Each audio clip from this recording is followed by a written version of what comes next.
So today, lads, we're going to be talking about the WNBA All Star Voting. So the first batch of WNBA All Star votes have just come back. They have just come back, and I'm going to be honest, they're not particularly surprising. They're not really surprising. And look, the All Star, if you guys don't understand, when it comes to All Star voting, the players have a certain percentage, the fans have a certain percentage, and the media has a certain percentage, and if you don't, I think only a certain amount of people get in based on that. You need to be, I think, top 10 total in all three to get into that. So it can be a tough one. Like, if you guys don't understand, last year the Olympic players didn't count in those top three. So it was literally a case of like Angel Reese got in by coaches.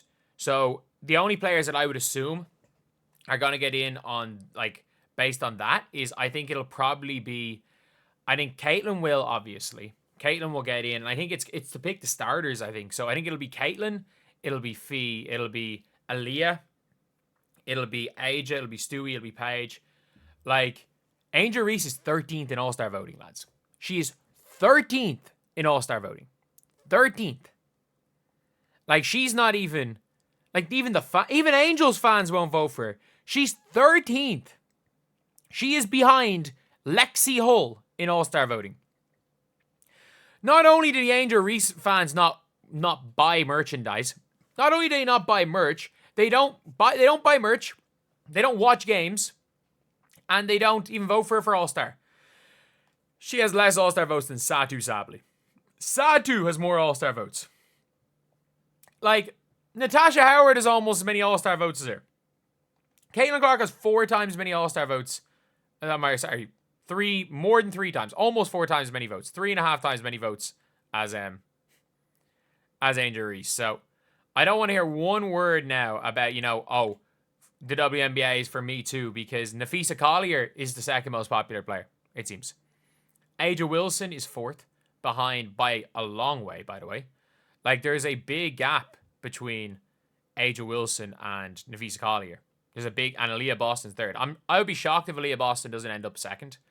But, like, Fee is actually pushing Caitlin Clark all the way, which is a good sign for the WNBA itself, that, like, the best player in the league this year is actually, like, has that popularity. So maybe Nike will actually care about her now. Maybe Nike will care about her. But Paige Bueckers is in 6th. Caitlin being 1st is not a surprise. Like, I think we just assumed that was a guarantee.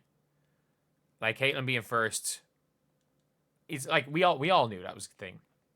Aaliyah Boston, I thought Aaliyah Boston was going to be 2nd.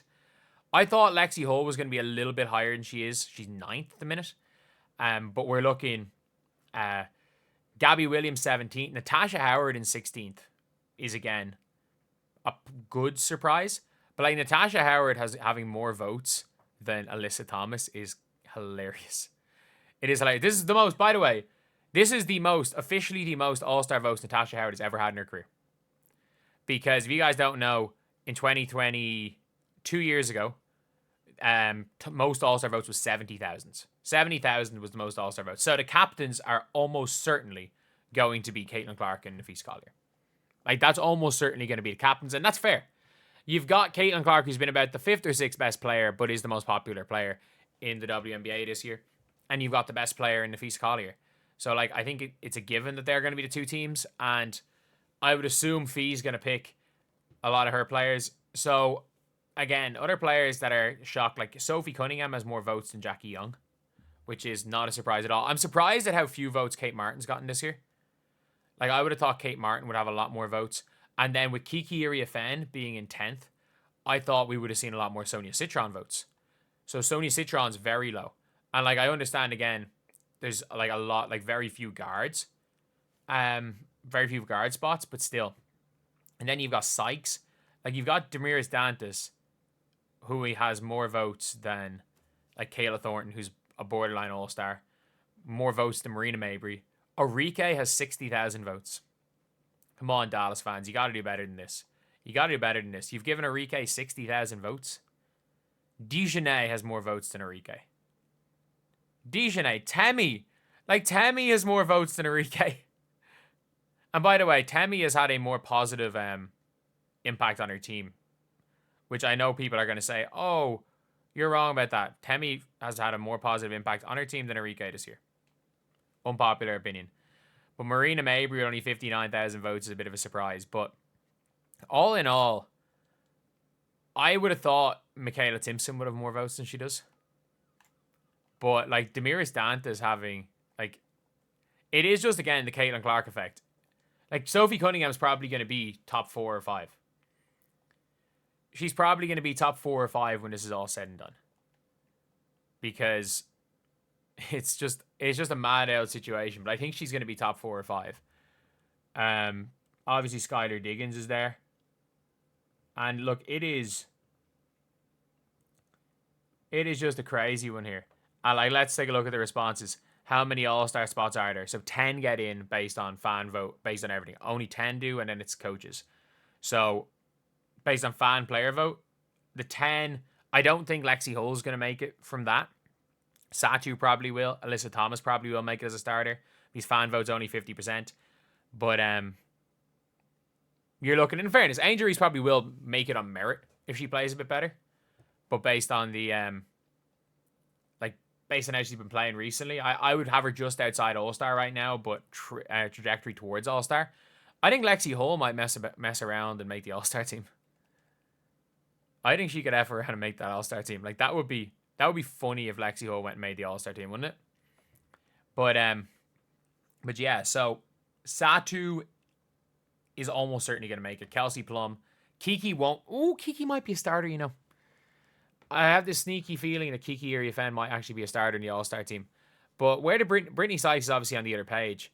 But it is mad where it's like, if you just, like, all you have to do is just be friends with Caitlin Clark or play on Caitlin Clark's team and you're going to have more votes than 18 point per game scores. Like, it is what it is. My biggest shock is that Angel Reese is 13th. That's my biggest shock because she was like, what, 4th or 5th last year? She was like 4th or 5th. My biggest shock is that she's 13th. And, like, unpopular opinion, she hasn't been that much worse this year than she was, like, between pre-All-Star break last year. She hasn't been that much worse this year. So that is probably my biggest shock. Paige being near the top is no surprise at all. Stewie, Aja Wilson being near the top is no surprise at all. Fee having 100,000 more votes than Aja Wilson. Like, not that she has more, but 100,000 more is the shock. So I think that's a pretty big sign for all the people saying Fee Collier can't be marketable, because I do think an awful lot of the Caitlin Clark voters that were voting seriously voted for Fee Collier.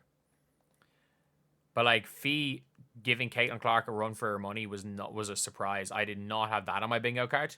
Like, again, I knew Fee was going to be popular, guaranteed starter, but, like, Fee pretty much making herself a guaranteed captain over Aja Wilson is a bit of a shock. Unless, of course, it turns out Caitlin Clark doesn't get the...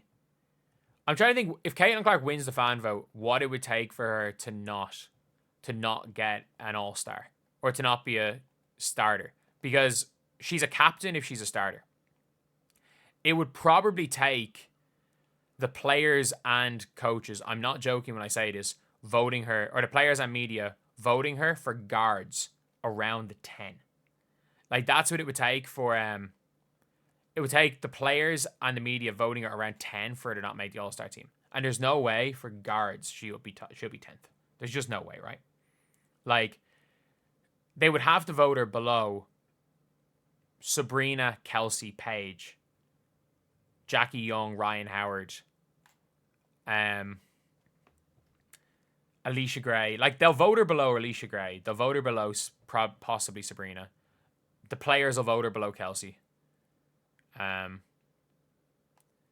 So yeah, it'll be an interesting one anyway. But there's just no way, right? There's no way she doesn't make it. She doesn't make it as a starter. Like, they'd be dumb to not do that. Lexi Hull, Sophie Cunningham need to man specific people because of lack of ball knowledge. Man, Lexi Hull's been better than their favorite player. Lexi Hull's been better than their favorite player. Let's be honest. Like, Lexi Hull over the... I mean, she has had a couple of stinkers. Up until about a week ago, when the All-Star voting started, she was better than their favorite player. But these results are highly questionable. Multiple voting's way too easy. I I mean, it's obvious. I don't think people are saying multiple voting is too easy. The people that vote with their eyes are the people that vote. The people that watch are the people that vote. And the Indiana Fever have the most eyeballs on them. Regardless of what you want to think, they have the most eyeballs on them. But team with a 500 record is 4 players in the top 10. Man, the Indiana Fever had 4 players in the top 10 last year, and they were like 3-11. But yeah, it is. It is what it is. It is what it is.